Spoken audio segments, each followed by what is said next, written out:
Welcome back viewers once again to your own channel Raghuvesh Learning Zone. Students, जैसा कि पता ही चल रहा है आपको, आज हम प्रैक्टिस करने वाले हैं प्रेजेंट इंडेफिनिट टेंस के इंटेरोगेटिव सेंटेंस को. Yes, you are correct. Interrogative sentences. Let me tell you what the interrogative sentences are. आपको वैसे पता ही है, आप पहले पढ़ चुके हो and you have seen the videos earlier also. Mostly हमने 3 टाइप्स ऑफ सेंटेंसेस पढ़े हैं. स्पेशली जब हम टेंस पढ़ रहे हैं तो हम 3 टाइप ऑफ सेंटेंसेस को ही कंसीडर करके चल रहे हैं. The first sentence is affirmative sentences. You know affirmative sentences, साधारण वाक्य, those sentences that just tell us something. They tell us about any event, they tell us about any happening. तो वे वाक्य, साधारण वाक्य जो हमें कुछ भी घटना घटित होने के बारे में बताते हैं. जैसे कि राम ने खाना खाया, बच्चा स्कूल जाता है, माता मंदिर में पूजा करती है. तो इस तरह के सेंटेंस जो कोई बात हमें बताते हैं वो कहलाते हैं affirmative sentences. Then comes negative sentences. Negative sentences क्या है बच्चों? नेगेटिव सेंटेंसेस वो सेंटेंस हैं जो ना रे बाबा ना का देते हैं हमें भाव. जैसे कि माता मंदिर में पूजा नहीं करती है, बंदर बेड पर नहीं उछलते हैं, मम्मा ये खाना नहीं बनाती है, पापा ऑफिस नहीं जाते हैं, बच्चे पढ़ाई नहीं करते हैं. तो इस तरह की जो सेंटेंस जो नहीं होने का भाव आपको दर्शाते हैं, those are known as negative sentence. Negative नहीं के वाक्य. Then comes the interrogative sentences. अब भाई ये interrogative sentences क्या हैं? Interrogative sentences are those sentences that ask you something. जो कुछ क्वेश्चन पूछते हैं. क्या मम्मी खाना बनाती है? क्या पापा दफ्तर जाते हैं? क्या भाई पढ़ाई करता है? क्या बच्चे पढ़ते हैं? क्या बच्चे वीडियो देखते हैं? क्या बच्चों ने चैनल सब्सक्राइब किया? ये सारे जो सेंटेंसेस हैं ये क्या से शुरू होने वाले हैं? They ask you something, so they are known as interrogative sentences. Students, इस सीरीज में हम क्या से शुरू होने वाले सेंटेंसेस को कंसीडर करेंगे. But I must tell you कि क्यू वाले सेंटेंस, कौन वाले सेंटेंस, एनी डब्ल्यूएस सेंटेंस और any other sentences those ask question, they are also known as interrogative sentences. इसके अलावा भी सेंटेंसेस जैसे कि तुम वहां क्यों गए थे, वहां पर क्या हो रहा है, ये सारे सेंटेंसेस भी इंटेरोगेटिव सेंटेंसेस की कैटेगरी में आते हैं. यहाँ हम बात करेंगे प्रेजेंट इंडेफिनिट टेंस के इंटेरोगेटिव सेंटेंसेस के बारे में. मैं जस्ट अभी क्या वाले सेंटेंसेस के बारे में बात करने वाली हूँ. I have already written some 7 sentences here. तो इनको आज हम सॉल्व करेंगे, जिससे आपको अंदाजा लग जाएगा कि कहाँ पर डू और कहाँ पर डज से शुरू करके आप इन सेंटेंसेस को एग्जाम में सॉल्व कर सकते हो. पहले तो बच्चों ये देखो, इस तरह के क्वेश्चन आपको एग्जाम में बहुत ज्यादा मिलेंगे, है ना. इस तरह के क्वेश्चन आपको मल्टीपल चॉइस क्वेश्चंस के रूप में भी मिल सकते हैं. तो आपको ये बात ध्यान रखनी है कि जब भी कभी क्या से कोई सेंटेंस शुरू होता है. अब आपको एक बहुत इंपॉर्टेंट बात बताती हूँ कि जब भी कोई सेंटेंस कभी क्या से शुरू होता है तो उसके क्या के 2 मीनिंग होते हैं. एक क्या होता है व्हाट और एक क्या होता है हेल्पिंग वर्ब. अब आप सोचोगे कब तो क्या का इंग्लिश हम व्हाट लिखें और कब हमें क्या का मतलब किसी हेल्पिंग वर्ब लिखना है. नहीं समझे? देखो, जो क्या है ना उसको इंग्लिश में कहते हैं व्हाट. हर बार नहीं कहते हैं. कई बार व्हाट कहते हैं, कई बार डू भी कह सकते हैं, कई बार एम कह सकते हैं, इज कह सकते हैं, हैव कह सकते हैं. कैसे होता है कि जब आप कोई क्या वाला सेंटेंस पढ़ें और आपको उसका कोई आंसर मिल जाए तो वो व्हाट होता है. आ रही बात समझ में? और अगर उसका आंसर हाँ या ना हो केवल, तो वो उसका जो क्या को जो इंग्लिश वर्ड लेंगे वो आप हेल्पिंग वर्ब लेंगे. मैं आपको एग्जाम्पल के साथ समझा देती हूँ. जैसे तुम्हारा नाम क्या है, तुम्हारा नाम क्या है, इसको कोई आंसर है, रीना, शीना, है ना. तो इसका आंसर मिल रहा है तो आप बोलोगे व्हाट इज योर नेम. क्या बोलोगे? What is your name. और अगर मैं पूछूं क्या तुम्हारा कोई नाम है, क्या तुम्हारा कोई नाम है, तो इसका आंसर या तो हाँ होगा या ना होगा. तो यहाँ पर जो क्या शब्द है इसको इंग्लिश में व्हाट नहीं कहेंगे, इसको हम कहेंगे do you have any name. Do you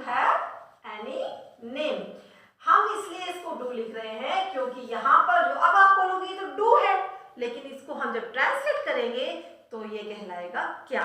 अभी आपको चीज क्लियर हो जाएगी जब आप इसको सॉल्व करेंगे। Coming to our first question, dash you like mangoes, है ना, क्या तुम्हें आम पसंद है, क्या तुम्हें आम पसंद है। यू क्या है, प्लूरल सब्जेक्ट है, यू क्या है, एक प्लूरल सब्जेक्ट है। तो प्लूरल सब्जेक्ट इधर देख लीजिए एक बार, प्लूरल सब्जेक्ट के लिए कौन सा हेल्पिंग वर्ब यूज करते हैं हम, डू नॉट। हमने जो भी नेगेटिव सेंटेंसेस किए थे वहां भी हमने यूज किया था, तो हम यहां भर देंगे do you like mangoes, question mark. तो अब इसको आप ट्रांसलेट कीजिए, ये बनेगा क्या।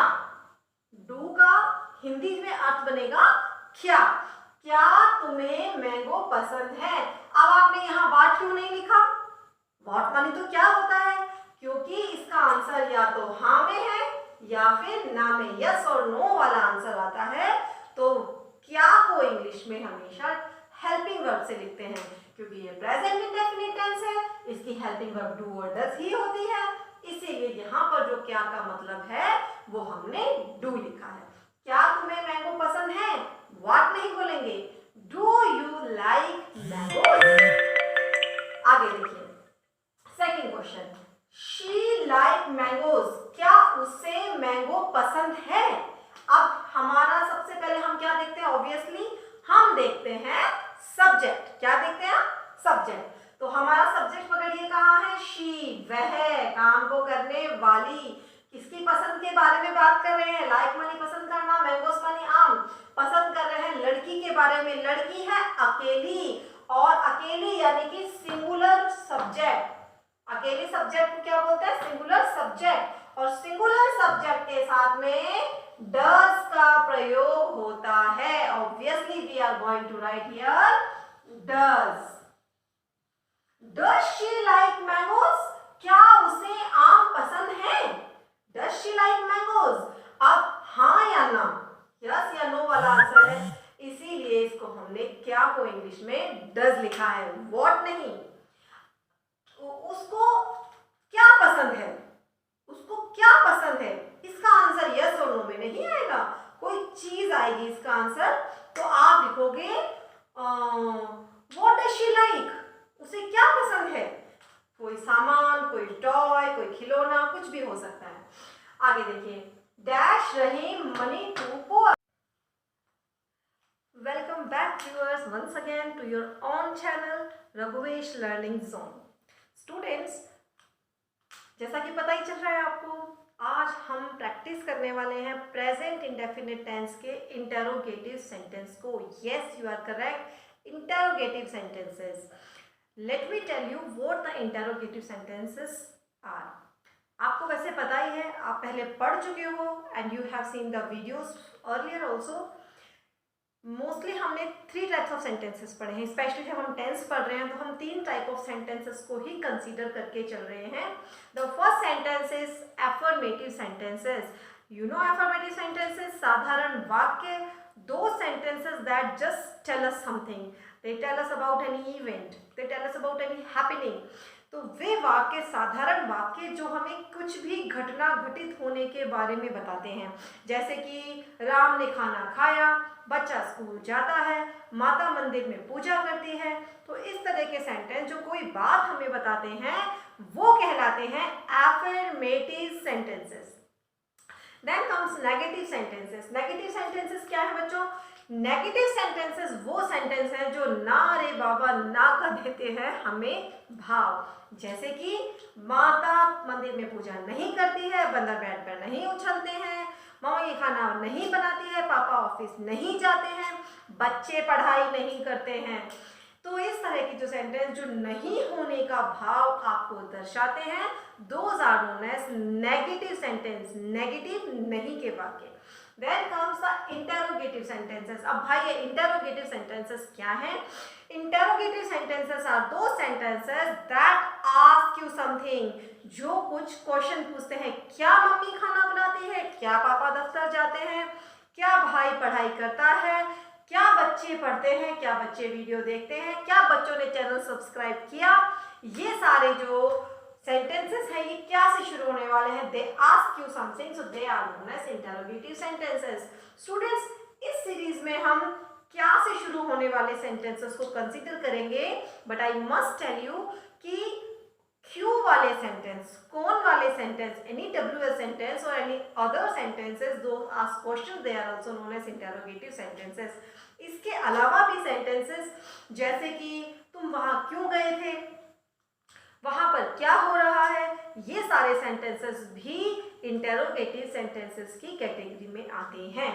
यहाँ हम बात करेंगे प्रेजेंट इंडेफिनिट टेंस के इंटरोगेटिव सेंटेंसेस के बारे में। मैं जस्ट अभी क्या वाले सेंटेंसेस के बारे में बात करने वाली हूँ। I have already written some 7 sentences here, तो इनको आज हम सॉल्व करेंगे, जिससे आपको अंदाजा लग जाएगा कि कहाँ पर डू और कहाँ पर डज से शुरू करके आप इन सेंटेंसेस को एग्जाम में सॉल्व कर सकते हो। पहले तो बच्चों देखो, इस तरह के क्वेश्चन आपको एग्जाम में बहुत ज्यादा मिलेंगे, है ना। इस तरह के क्वेश्चन आपको मल्टीपल चॉइस क्वेश्चंस के रूप में भी मिल सकते हैं। तो आपको ये बात ध्यान रखनी है कि जब भी कभी क्या से कोई सेंटेंस शुरू होता है, अब आपको एक बहुत इंपॉर्टेंट बात बताती हूँ कि जब भी कोई सेंटेंस कभी क्या से शुरू होता है तो उसके क्या के दो मीनिंग होते हैं। एक क्या होता है व्हाट और एक क्या होता है हेल्पिंग वर्ब। अब आप सोचोगे कब तो क्या का इंग्लिश हम व्हाट लिखें और कब हमें क्या का मतलब किसी हेल्पिंग वर्ब लिखना है, नहीं समझे। देखो, जो क्या है ना उसको इंग्लिश में कहते हैं व्हाट, हर बार नहीं कहते हैं। कई बार व्हाट कहते हैं, कई बार डू भी कह सकते हैं, कई बार एम कह सकते हैं, इस कह सकते हैं, हैव कह सकते हैं। कैसे होता है कि जब आप कोई क्या वाला सेंटेंस पढ़ें और आपको उसका कोई आंसर मिल जाए तो वो व्हाट होता है। आ रही बात समझ में। और अगर उसका आंसर हाँ या ना हो केवल, तो वो उसका जो क्या को जो इंग्लिश वर्ड लेंगे वो आप हेल्पिंग वर्ब लेंगे। मैं आपको एग्जाम्पल के साथ समझा देती हूँ। जैसे तुम्हारा नाम क्या है, तुम्हारा नाम क्या है, इसको कोई आंसर है, रीना, शीना, है ना, तो इसका आंसर मिल रहा है तो आप बोलोगे व्हाट इज योर नेम। क्या बोलोगे? What is your name. और अगर मैं पूछूं क्या तुम्हारा कोई नाम है, क्या तुम्हारा कोई नाम है, तो इसका आंसर या तो हाँ होगा या ना होगा। तो यहाँ पर जो क्या शब्द है इसको इंग्लिश में व्हाट नहीं कहेंगे, इसको हम कहेंगे do you have any name. Do you have any name. हम इसलिए इसको डू लिख रहे हैं क्योंकि यहाँ पर जो अब आप बोलोगे तो डू है, लेकिन इसको हम जब ट्रांसलेट करेंगे तो ये कहलाएगा क्या। अभी आपको चीज क्लियर हो जाएगी जब आप इसको सॉल्व करेंगे। Coming to our first question, dash you like mangoes, है ना, क्या तुम्हें आम पसंद है, क्या तुम्हें आम पसंद है। यू क्या है? प्लूरल सब्जेक्ट है। यू क्या है? एक प्लूरल सब्जेक्ट है। तो प्लूरल सब्जेक्ट इधर देख लीजिए एक बार। प्लूरल सब्जेक्ट के लिए कौन सा हेल्पिंग वर्ब यूज करते हैं हम? Do not. हमने जो भी नेगेटिव सेंटेंसेस किए थे वहां पे हमने यूज किया था, तो हम यहां भर देंगे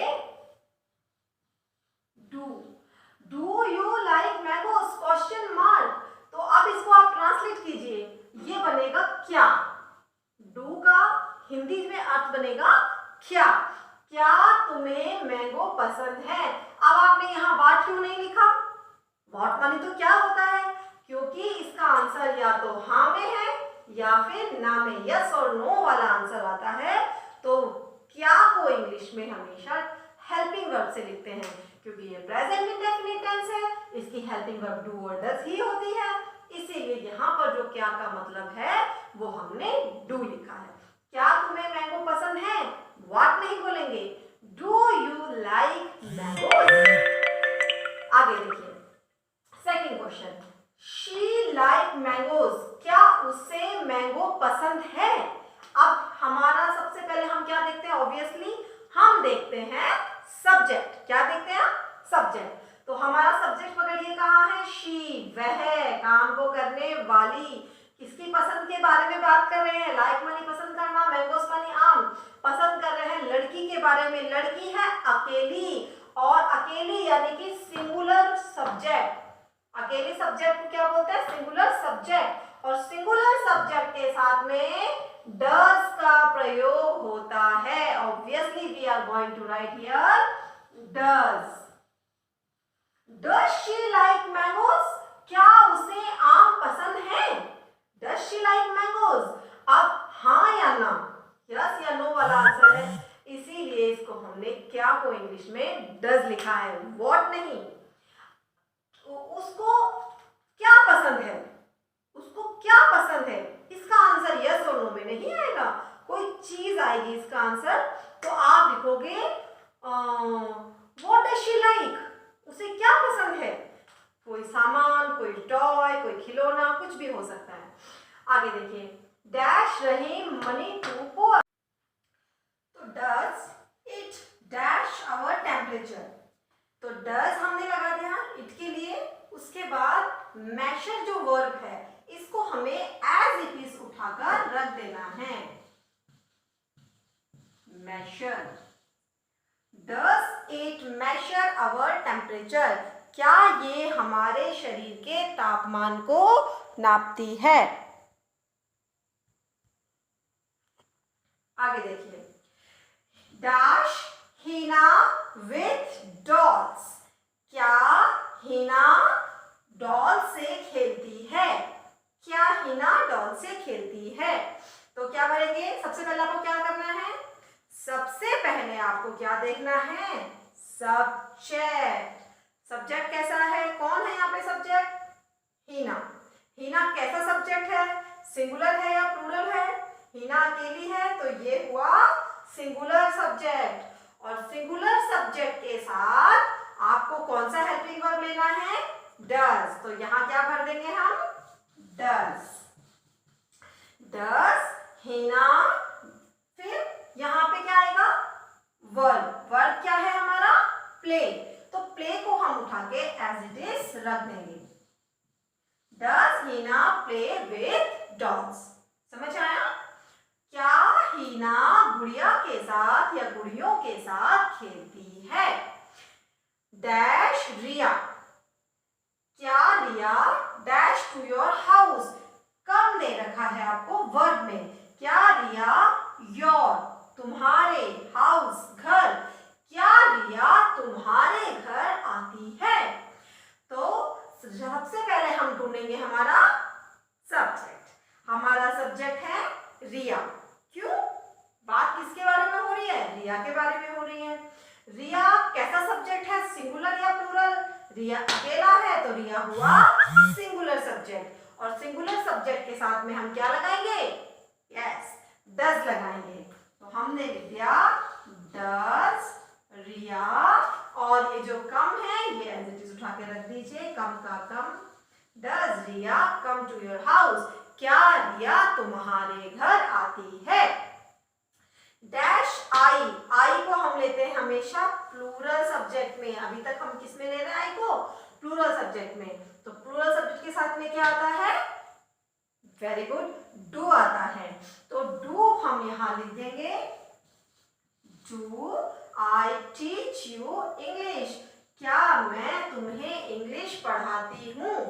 क्वेश्चन मार्क लगा देंगे। Do I teach you English? क्या मैं तुम्हें इंग्लिश पढ़ाती हूँ? Do I teach you English? क्या मैं तुमसे झगड़ा करती हूँ? Do I fight with you? क्या मैं तुम्हें तुम्हारे घर ड्रॉप करती हूँ? Do I drop you to your house? तो इस तरीके से कुछ और भी सेंटेंसेस आप बनाकर अपने स्पोकन को भी इम्प्रूव कर सकते हैं। फिलहाल टू द पॉइंट आप समझ गए होंगे। इंटेरोगेटिव सेंटेंस में प्रेजेंट इंडेफिनिट टेंस के कंसर्न आप डू और डज को किस तरीके से सेंटेंसेस में प्रयोग करेंगे। यही चीज आपको मल्टीपल चॉइस क्वेश्चन के रूप में भी मिल सकती है। उसके लिए we are going to have a special video. तो फिलहाल आपने देख लिया, सिंगुलर सब्जेक्ट है अगर तो आप डज का यूज करेंगे, और अगर प्लूरल सब्जेक्ट है तो आप डू का यूज करेंगे। एक गोल्डन रूल जो नॉर्मली इसके अंदर नहीं आता है, पर मैं आपको बता रही हूँ, जब आंसर हाँ या ना में मिल रहा हो तो क्या की इंग्लिश हेल्पिंग वर्ब होती है, कोई भी हेल्पिंग वर्ब। यहाँ पे ये टेंस प्रेजेंट इंडेफिनिट है तो डू या डज होगी। जो भी टेंस हो उसकी हेल्पिंग वर्ब होती है। और अगर किसी क्वेश्चन का आंसर, कोई चीज या कुछ आंसर मिल रहा हो तो उस क्या की इंग्लिश हमेशा व्हाट होती है। तो आई होप आपको ये समझ में आया होगा। As usual I say keep on practising students, and thank you so much for watching me.